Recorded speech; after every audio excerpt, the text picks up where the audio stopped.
So I just have to see one of these. Yeah, that one. There we go. Perfect. All right, here we go. There we go.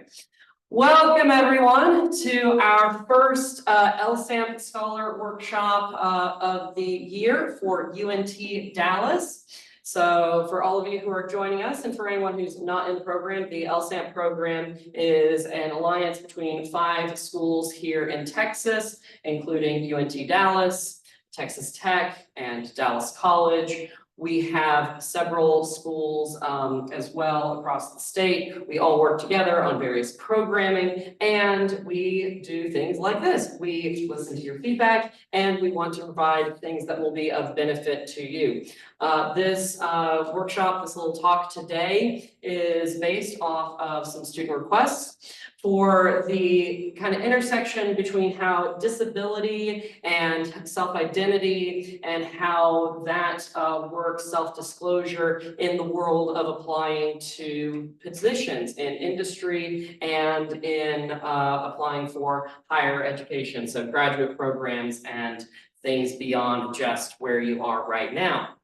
So we are very pleased to have with us today to help with this talk and provide some insights. We have Marvin Arts Jr. He is a seasoned human resources professional with over 15 years of experience spanning nonprofit, higher education, and corporate retail industries. Currently, he serves as a senior talent acquisition recruiter for Dallas College, reason I mentioned y'all. Marvin specializes in aligning talent strategies with organizational goals, fostering talented workforces, and driving innovation, recruitment, and solutions. In addition to recruitment expertise, Marvin has held key roles in HR business partnerships, senior recruiting, HR generalists, and has provided comprehensive perspectives on HR operations for companies. As an adjunct instructor at the G. Brent Ryan College of Business at UNT and the UNT Dallas College of Business, Marvin brings academic rigor to professional practice, preparing the next generation of HR leaders. He has a master's degree in human resources from Amberton? Yes. From Amberton University and is actively pursuing an MBA at the University of Dallas. He combines advanced education with practical experience to deliver exceptional results. They have made a meaningful impact as an ESL and GED instructor for nonprofit organizations, demonstrated a commitment to community development and education. He is recognized for his strengths in leadership, project management, and strategic approach to HR challenges. He is passionate about fostering equitable workplaces and empowering individuals to reach their fullest potential. Thank you so much for joining us. And I will go ahead and have a seat. All right. Thank you again. Thank you again.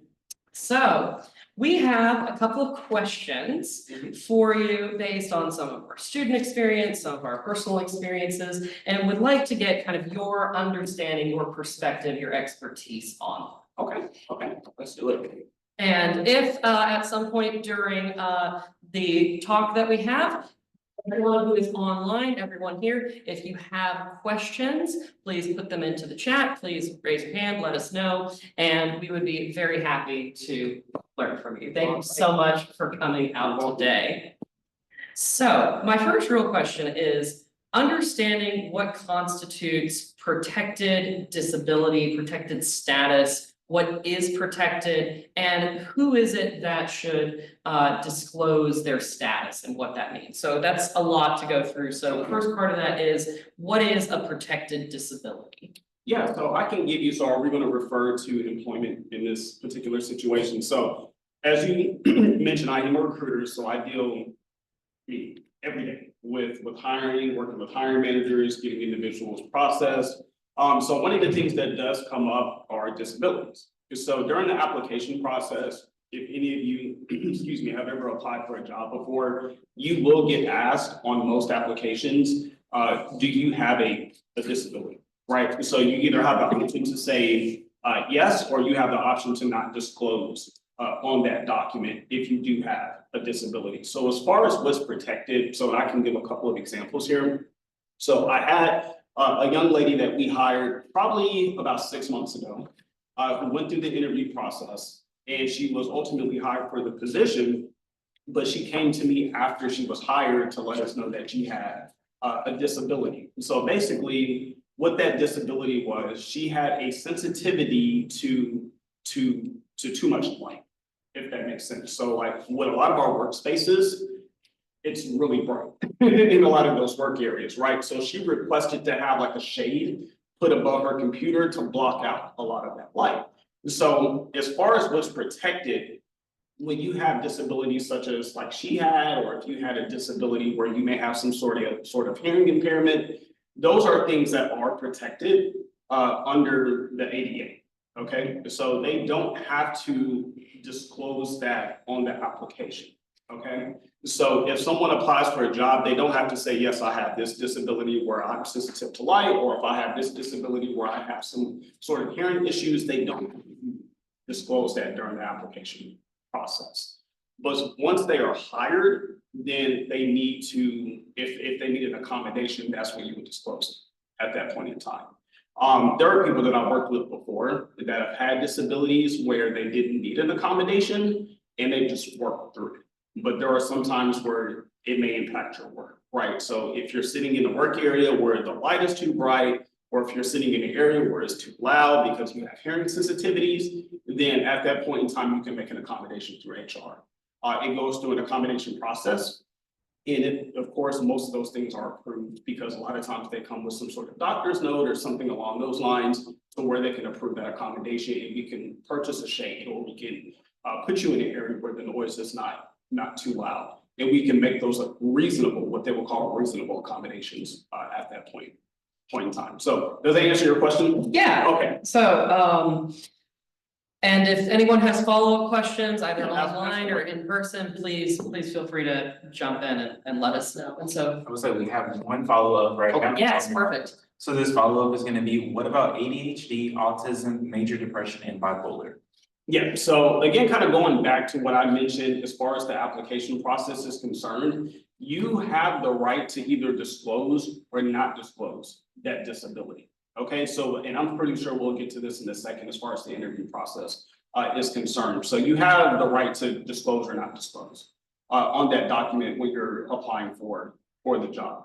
So once you get hired, if that particular disability has impacted your work in the past, or if you feel it is going to impact your ability to do the job, then at that point, you would need to request an accommodation at that point. Because most people who I've hired before who have disabilities, they dealt with those things before.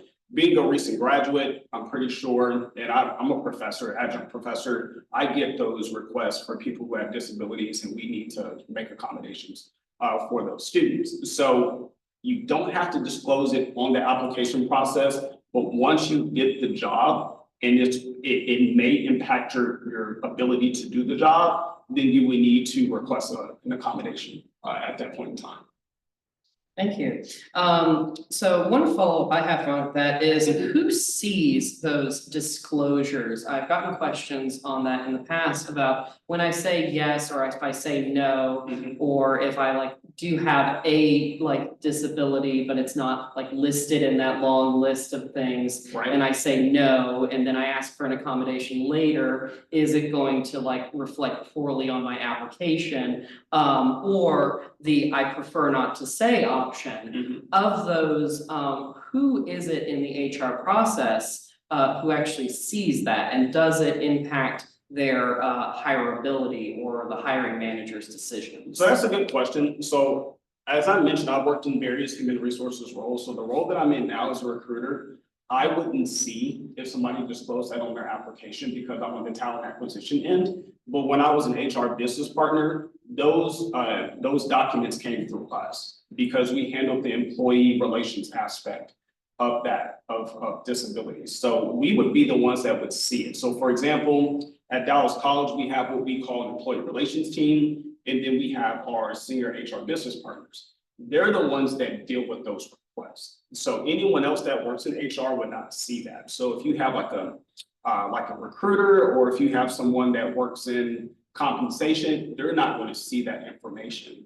But if you have someone that is a business partner or someone that works in employee relations, then those are the people that those requests go through. So if Susan needs an accommodation for a disability that she has in order to be able to do her job, then those would usually go through our business partners or however the structure of that particular organization is set up. But you don't have to worry about a recruiter seeing it. You don't have to worry about a compensation analyst seeing it. It's kept to a very small group of individuals that would see that, and it's only in HR.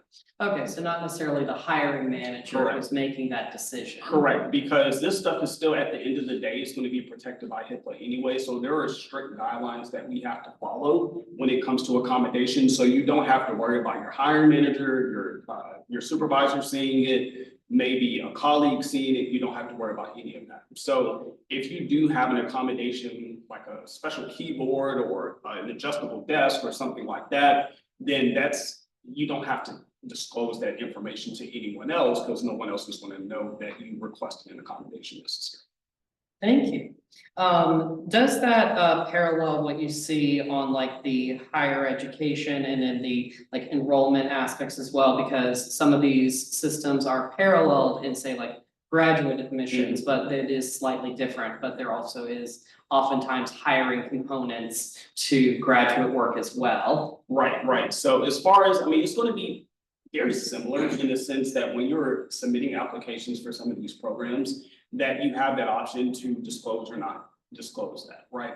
And as I just mentioned to you all, since I teach, I get emails from the Office of Disability Services for students, and they list out the accommodations that they will need. So as a student, you don't have to again worry about a ton of people seeing that information. So you're looking at the Office of Disability Services that of course will have that information. And then also your professor will know that you need an accommodation, but they're not going to know specifically what your disability is. The reason for that. Exactly. So they put that information into the email, and they may say Jonathan needs extra time for a test, or Jonathan needs extra time for an assignment, or whatever the case is, but I don't know any specifics behind that. So the Office of Disability Services, and I'm not sure exactly what it's called here, but at UNT, I communicate with them a lot, and they tell me this is what the accommodations are for this particular students, but I know nothing more than that. So again, you have the ability to disclose or not disclose that information. So I hope that helps. Thank you. Okay. And yeah, this is kind of our part two to a conversation we had with our Disability Services Office as our first workshop last spring. Okay. And so the follow-up to that was, what does this look like on the industry and higher ed side of that, rather than just the access of resources we have here? Check with your institution's Disability Services Office for those accommodations. From our talk last fall, remember that faculty can't seek out that information. It has to be provided to them. They can't refer students. That you have to disclose, you have to advocate for yourself to be able to get those resources. And there are lots of people and resources on campus to support you no matter what the issue is. And so the resources are there. We are here to support, and our office is here, UNT, UNTD, Texas Tech, Dallas College, South Plains, all of those, everyone has resources for that. They have to. Right. And one thing that I do want to add is on the student's end, it's very important as a student that you communicate with your professor as well, right? So we get the emails, but it's up to the student to also connect with the professor too, just to confirm those accommodations, right? So I'm typically proactive, and I reach out to the students and say, hey, I got an email, let's set up a time to talk so we can just confirm what accommodations you do need in order to make your time in my class go more smoothly. But it is up to the student though to make sure that they get those accommodations that they need. The Office of Accommodations will reach out to the professor, but it's also up to them to make sure that those are implemented for them. So if you need an extra hour on the test, which I get a lot of that. They may say, give Susan an extra 30 minutes to an hour. I will agree to those. And again, it's a reasonable accommodation, right? And I've never gotten anything that's unreasonable. It's usually, okay, give them 30 minutes, give them an extra hour, no big deal, right? But it is up to the student to make sure that they are on the same page with their professor. But again, it's up to you to disclose as well. So what we don't know, we can't help you. We can't help you with. So. More questions? We have two in the chat. The first one is going to be, as someone that has a disability, how should they address questions about accommodations from people that are curious but do not need to know your disability? That's a good question. So are we talking about others that may be coworkers or students or both? It sounds like any individual that is not either your direct supervisor, both. Okay, so again, all of this information is HIPAA protected, so they don't have to disclose that information to that individual. So if someone is curious, they may ask you, well, why do you have a shade by your desk to block out the extra light?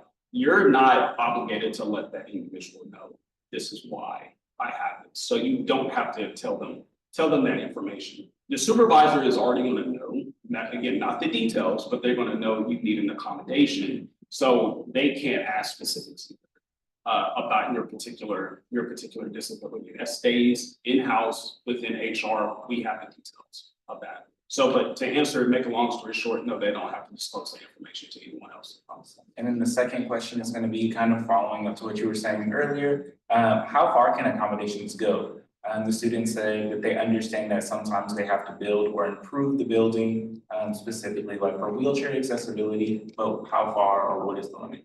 Yeah, I mean, it's usually reviewed on a case-by-case basis because everyone has different accommodations. So it really just depends. I can't really give any specifics regarding that. So they'll have to look at each person's request before they can approve that. So if I can give a personal example, the furthest I've ever seen personally since I've been working in HR, we had someone that was actually not able to work in the same area as the rest of their coworkers. So we actually had to put them in like a different part of the building, away from their entire team because of it was a noise thing, and since it was an open area, they couldn't focus on their work. So we actually have to put them off somewhere by themselves. So of course that would start to raise some eyebrows with some of the other coworkers on why this individual isn't sitting with the rest of us. But kind of going back to the last question, they don't have to disclose that. But again, it just depends. HR would have to look at each specific request and can they accommodate that individual. So if it's a lack of office space, or if it's something that has to do with the structure of the room, if it's a structural thing within the room, they can look at moving them somewhere else. So it just depends on what type of accommodation it is. So if someone has an example, I can probably say if that's something we can look into or not, but it just depends. It's a case by case situation. I've seen that as well with like grandfathered buildings that are not ADA compliant. Right. If your building is 120 years old. Exactly. And the elevators are 3 feet wide and were Right. installed in the 50s, or the stairways are switchbacks, it's not accessible to have an office on the 3rd floor for a wheelchair user. Exactly. And at that point in time, we would have to look into other alternatives as far as, okay, can we house this individual somewhere else so they can have the ability to do their job. So it just depends. We typically evaluate each case. More questions? Okay, so one kind of follow-up on that is, what are some of those accommodations that may be like appropriate, or the areas where, as it was mentioned before, like autism or ADHD or like severe depression, things that might not necessarily be like in that like list of protected disabilities, but could affect work, but not necessarily like have like specific accommodations for it.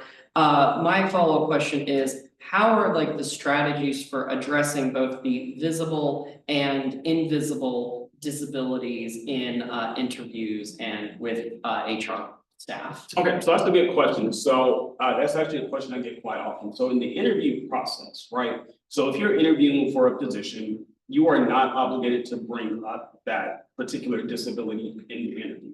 So a couple of things regarding that. In the interview process, and I'll just be completely transparent, we all know there are different biases when you're going through the interview process, right?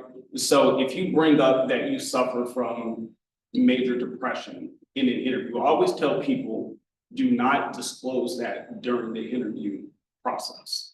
And the reason why, because your hiring manager or someone that may be on the panel may use that against you, even though it's not legal. But again, we are living in times where there are different biases. So I tell people not to bring that up during the interview process. So if you're filling out your application and you want to disclose that on the application, please do that. But the hiring manager doesn't see that. Okay, so I would say do not bring that up during the interview process. If you are ultimately offered the job, at that point in time, you can make a request for an accommodation. So if it has something to do, if it's depression related or if it's ADHD, you can make a request with your organization's employee relations team or HR business partner, provide them with a note from the doctor with the diagnosis or, them confirming that you do have that. And you can work with the HR department to come up with some sort of accommodation at that point in time. So yes, obviously we know there are the ones that disabilities you can see, the ones that you can't see, but whatever you do, do not bring that up during the interview process. So I tell people refrain from that. Can you lose an accommodation? That's a good question.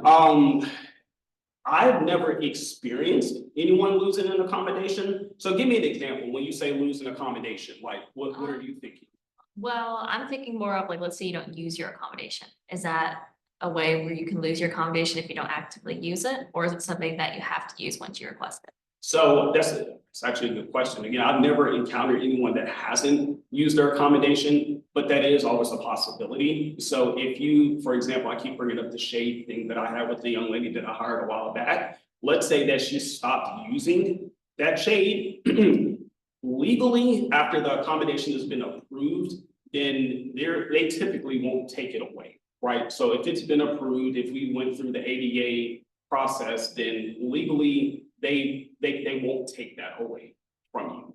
Okay, so I wouldn't be concerned if you stop using it because it's yours at that point. So they can't say, well, give us back the shade. We see that you don't use it, right? So no, they wouldn't take it away from you at that point. Does that answer your question? Yes. Okay. We have one more, and they said, what do you do when your accommodation may cause friction with others, and people seeing you as getting special treatment? That's a good question. If it causes friction with others, again, I kind of go back to you don't have to disclose why you're getting that particular accommodation with that employee or your colleague or student or whoever it is. So if it starts to cause friction, then we kind of get into a whole different, a whole different issue at that point in time. I would take that to employee relations within your organization. So if an employee is, harassing you about it, or if they cause friction in the workplace because you're getting an accommodation, I would recommend going to your organization's employee relations department and explaining to them what's going on at that point and let them handle it. So I would never get involved with another colleague if they do come to you, with a disagreement on the accommodation that you're receiving, because it's not, to put it bluntly, it's not really their business. So you would need to take it to the employee relations department at that point and leave it in their hands so they can handle it. Good question. Yeah, that was a very good question. That's the first time I've actually ever been asked that. So very good question. So the last major question I had is, disability is not something that is necessarily permanent, and it is something that can affect absolutely everyone. And so it is entirely possible that there is a medical emergency, or you end up in a vehicular accident and suddenly you need accommodations, and suddenly you are classified as disabled, and this can happen to, again, anyone and pretty much at any time. And so, the couple of follow-up questions for that are navigating short-term versus long-term disability status. What is necessary for that, kind of the process and the steps, and what should especially young people who are like in grad school or entering industry be aware of when they suddenly find themselves in a situation like that? Right, so I can actually give you a perfect example. So this actually has to do with me. I was in a pretty bad car accident back in September of last year. So I had a pretty bad back injury that I had to go through, treatment for, spend some time. I had to go to the hospital, spend some time there, spend some time in a lot of doctor's offices. So one of the things that, as far as short-term and long-term disability is concerned, that is going to be an area where you will really need to reach out to your benefits department to let them know that, okay, this is the situation, whether you got into a car accident, whether you had whatever happened to you to where you may have broken a leg, you may have had a neck injury, whatever it is, you go to your benefits department, speak to them. In some cases, they'll probably need a doctor's note as well, explaining what's happened, maybe even the particular injury. And you would have to talk with them to weigh your options between short-term and long-term disability at that point. Short-term disability, sometimes you're talking maybe a couple of weeks, a few weeks where you may be out. At that point, long-term disability, you're probably talking more months at that point, 4 to 6 to 8 months. And if you get anything past that, then you'll probably need to speak to your HR representative about FMLA at that point. So there's really 3 different things here, right? So you have short-term disability, long-term disability, and then you also have FMLA as well. So you would really need to have that conversation with your benefits department to see, based on your injury, what would work best for you at that point. And it's going to be based on the diagnosis that the doctor gives you as well. So if you have a broken leg, then those can take, I never had a broken leg, but those can take, probably a few months to heal properly, right? Sometimes even longer. So maybe in that case, long-term disability would be beneficial for you. Or maybe your employer can make accommodations for you as well. Maybe they can let you work from home, right? So during my accident, they let me work from home for a period of time and I didn't have to necessarily use short-term disability. But if you can't work, if you may have broken a hand and you can't type, then they would have to, at that point, well, maybe you need to take short-term disability, go through your therapies and reevaluate after a few weeks. So it just really depends on the extent of your injury, which one you would go with, short-term or long-term disability. But that would be a conversation that benefits would have to work with you on and file the necessary paperwork to get that confirmed for you, whether it's short-term or long-term disability. So can an employer fire you? I know they legally can't, but how do you help prevent or advocate for yourself to make sure that you are still working with your employer and they don't just say, we're cutting our losses, get out of here? Okay, so legally they can't. I see where you're getting at with that, right? So some people do have concern about that. So, if you break your leg, they may say, well, this person, especially if you work in a warehouse, right? You probably need your legs if you work in a warehouse. So legally, if you go on short-term or long-term disability, during that period of time, they can't fire you during that period of time, right? Especially if you're talking about FMLA, they have to hold your job for you at that point. So if there's any concerns about that, I would also work with your employer as well. Maybe there is some sort of accommodation that they can give you where you could be able to do some work during that period of time. There's also what they call intermittent FMLA, where you can come and work some, and then you can take a couple of days off during the week as well, and then maybe work a couple of days the following week. So it is very important to discuss that with your benefits department, so you have everything that you need to make sure you cover yourself as well and your job. So it's going to be very important to make sure that you communicate with your doctor. What are my limitations? What can I do? What can't I do? So that way you can take that information back to your employer as well and say, okay, well, if you have a desk job and your leg is broke, well, maybe we can let you work from home for a few weeks. Or if you work in the warehouse and maybe you broke your hand, what can I do? Maybe I can go and work, in the office for a few days a week, so where I'm not on my feet. So it's very important to make sure you have that conversation with your doctor. What am I able to do? What can I do? Take that back to your employer, weigh your options, and see what type of accommodations they can make for you. So we all know not all employers are created equal, right? You may work for someone that may be a little bit disagreeable and say they don't have room for you to work here or whatever it is. You just really have to weigh your options at that point in time. And that really is going to start with that communication with your doctor. What are my limitations here? And so when talking to communication with like HR and your doctor, can you speak a little bit more on the importance of documentation and like process documentation and really having those in writing? Because it's one thing to say, it's like, well, my doctor said, it's like, where's the note? Yes, so it is very important to make sure, you're right, documentation is important. So even if we're talking about short-term or long-term disability, or even if we get into FMLA, you're going to need to have that documentation. So the doctor may come back to you and say, this is an injury that's going to keep you out for 4 weeks. We'll reevaluate you in a few weeks and then we'll go from there. So you need to make sure you have the note from your doctor saying, this is what the doctor told me. This is what he said we'll do in a few weeks, we'll reevaluate. You make sure you give that information to your benefits department. So whoever is dealing with benefits, reach out, give them that documentation because they'll create a file for you at that point in time. So whatever status you're in, we're required to keep a file. So doctor's notes, what is the doctor saying your limitations are, we have to track that information. So it's very important to keep documentation. So that way HR can communicate with your supervisor, letting them know that Susan is going to be out for another few weeks, or Susan needs an accommodation for 2 weeks, or whatever the case is. We have that information here to make that accommodation for this individual. So that's important. So to answer your question, yes, please document everything you can, every step along the way. Whatever your doctor is telling you, can you have them put that in writing for you? So if they say your ankle is going to take another 2 weeks to heal, make sure you get that information from the doctor. So you can take that back to your employer and let them know that my ankle is going to take another couple of weeks.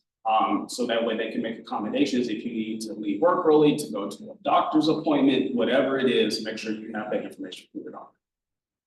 So it's very important. Very important to have that information. Listening, everyone, document everything. Yes, because if you come back and you tell your supervisor, you tell benefits, well, the doctor said I need to take another month off. Oh, where's the documentation for that? Because for all we know, you may just want to take another month off just to have a month off, right? So we need to make sure we have that information on file.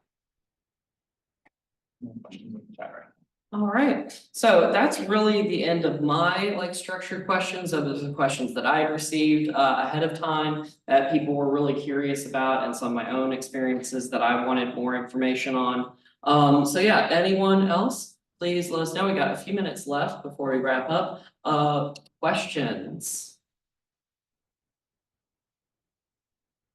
And I do want to say something else. So, I encourage people, if you do have a disability, please speak up and say something. I know it's a little bit intimidating not to say something because you may think if I do disclose this, then, I may not get a job, or they may fire me or whatnot. Again, you don't have to disclose it during the interview process. I tell people that all the time. Don't disclose it during the interview process. You have the option not to disclose it during the application process as well. But if you feel it's something that's really going to impact your ability to do the job, then do not be afraid to make that request for an accommodation. Because my time in HR, 98% of all accommodations that have been requested are typically reasonable accommodations. So if you need one of those standing desks for your workspace because you have back issues, then make that accommodation at that point, because you want to be able to effectively do your job as well. As a student, if you have an accommodation that you need, then please make that request for that accommodation, because if you have an hour to take your test and you know your disability is going to impact you being able to finish that test within an hour, then you need to go to your disability office and make that request for an accommodation so they can let your professor know. All of the other professors that I know, they don't typically decline those things, right? Because if I give everybody an hour and you need an hour and 45 minutes, I'm going to give you an hour and 45 minutes to finish your test, right? That's a reasonable accommodation.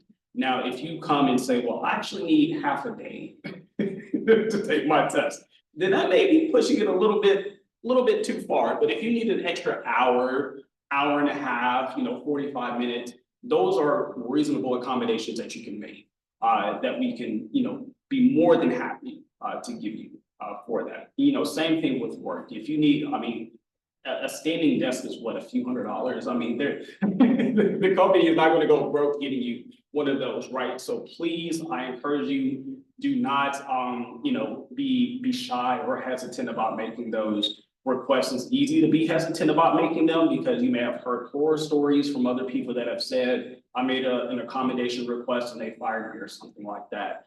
In my experience as an HR professional, those are things that I've not seen in my career. So the HR department wants to work with you to make sure that you have the necessary accommodations to be able to do your job.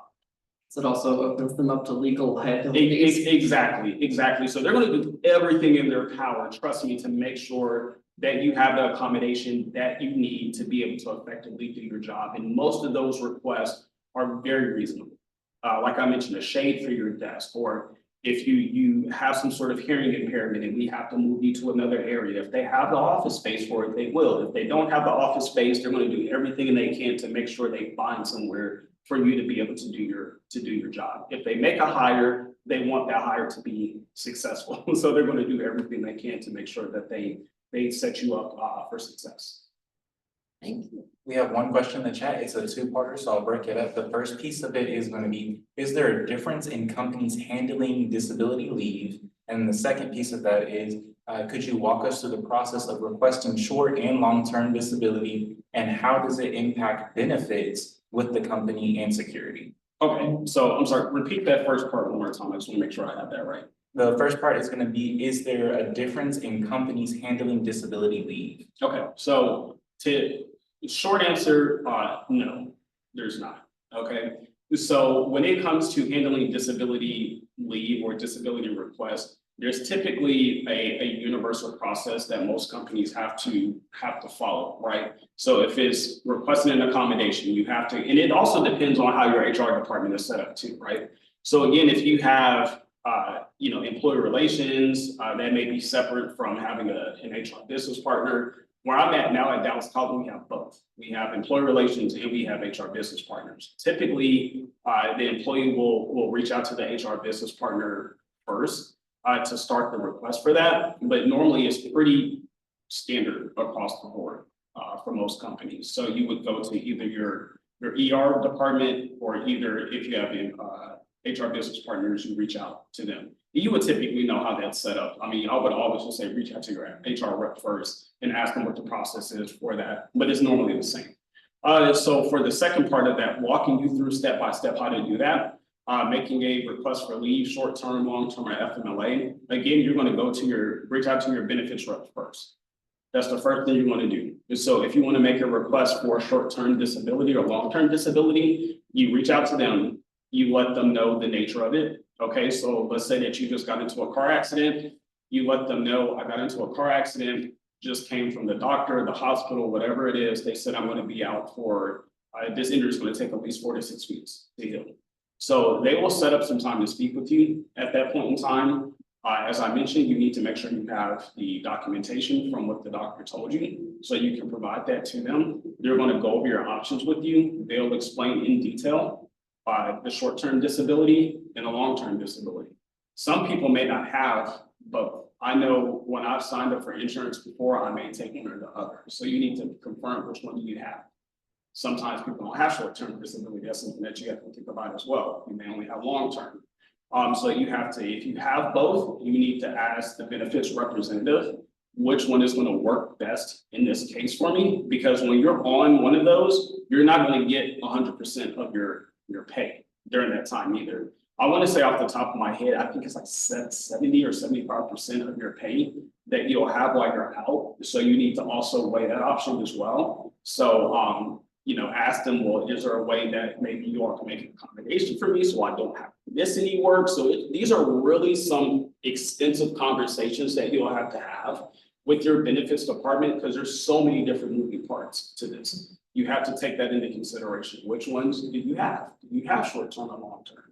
If you don't have one of them, then you need to ask, okay, well, if I only have long-term and the doctor said I'm only going to need to be out for 2 weeks, then look at how much personal time do you have at that point? Do you have time that you can use for those 2 weeks? So that way you can still get your full paycheck during that time. So it really just depends. So I encourage everyone, hopefully no one has to go through this, but if you get to that point, please make sure you set up a time to speak with your benefits person so they can break that down for you to let you know what your best options are. And the benefits people that I've worked with in the past are really good, and they're going to explain all of your options to you. And it would be up to you at that point in time to decide what you want to do once you figure that out. So if the doctor says, hey, look, this is a 4-month injury, then long-term might be your best bet at that point in time. Or if they say, I actually worked with a lady who got into a very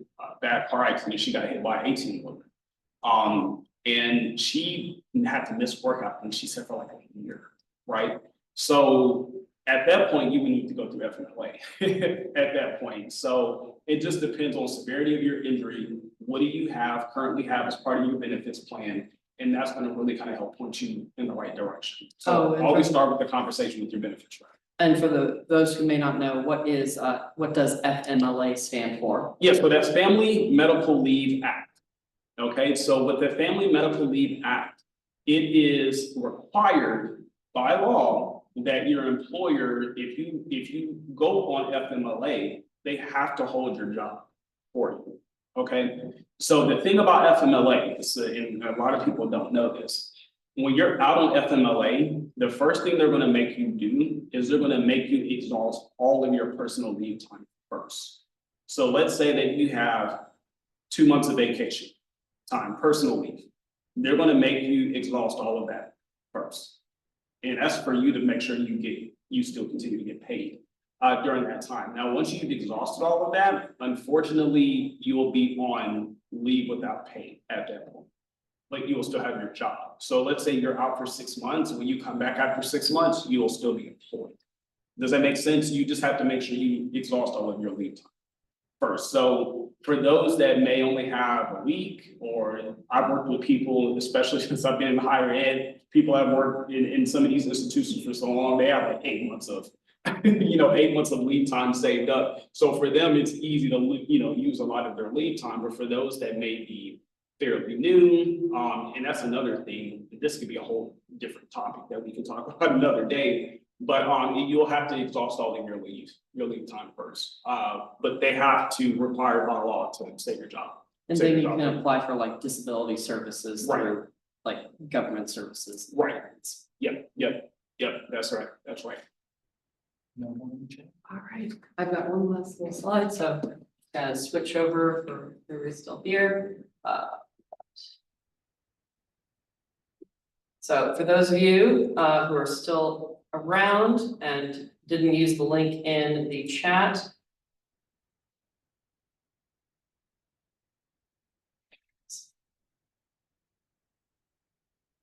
There we go. Here is.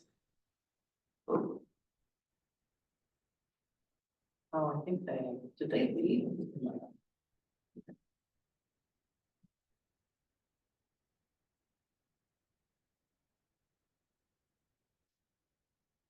Hello, okay, thank you. So we've got our QR code. Apologies to anyone who was left and couldn't get back in. We do have this recorded as well, and we'll be able to share it with our Alliance members. We've got just a minute left. I'd like to give. Thank you so much for coming out and sharing so much of your information with us. This was very informative, and I'm glad we all got to really learn a few things about this because it is something that again can affect all of us. Yes, very important, whether you're in school or looking for your first job, or I've been in the workforce for 15 years. This is all information that we need to know, and if you ever need anything or have any questions regarding this topic, feel free to reach out and let me know. Thank you. Thank you everyone for coming out today. Thank you so much, Marvin, for coming out. We'll go ahead and stop the recording now. Thank y'all.